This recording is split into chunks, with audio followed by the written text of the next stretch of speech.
ainsi que l'espagnol, allemande avec la Légion d'Or et les Italiens avec la... Et donc pendant les 3 années de guerre, il y a eu 86 bombardements. À partir de 1940, Londres est ravagée par les bombardements. Et pourtant, les Londoniens ne font pas la guerre. À partir de 1944, Berlin est ravagé par les bombes. Et pourtant, les Berlinois ne font pas la guerre. Et bien, comme l'ont expliqué mes camarades, pendant la guerre civile espagnole, Alicante est ravagée par les bombes. Et évidemment, les Alicantins ne font pas la guerre non plus. Ce refuge est un symbole, un rappel constant.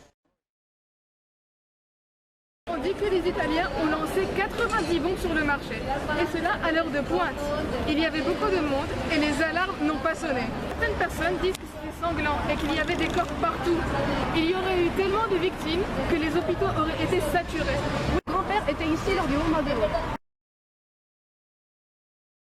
1939 était en guerre entre les républicains et les franquistes.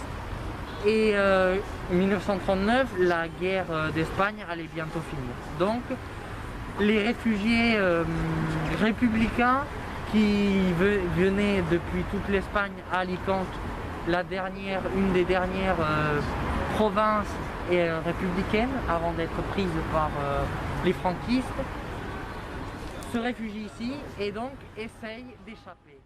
Donc, il y a bien un bateau qui arrive, en effet, qui s'appelle le Stanbrook, mais ce bateau était venu juste pour chercher des oranges et du safran. Sauf que le capitaine Archibald Dixon, que nous voyons également ici, en voyant que tellement de personnes attendaient sur le port, a décidé de changer le plan initial du bateau et de sa trajectoire pour sauver ces personnes. Il réussit à faire monter 3000 personnes à bord, donc on a sa statue à Alicante, au port d'Alicante, en sa mémoire et pour avoir sauvé autant de personnes.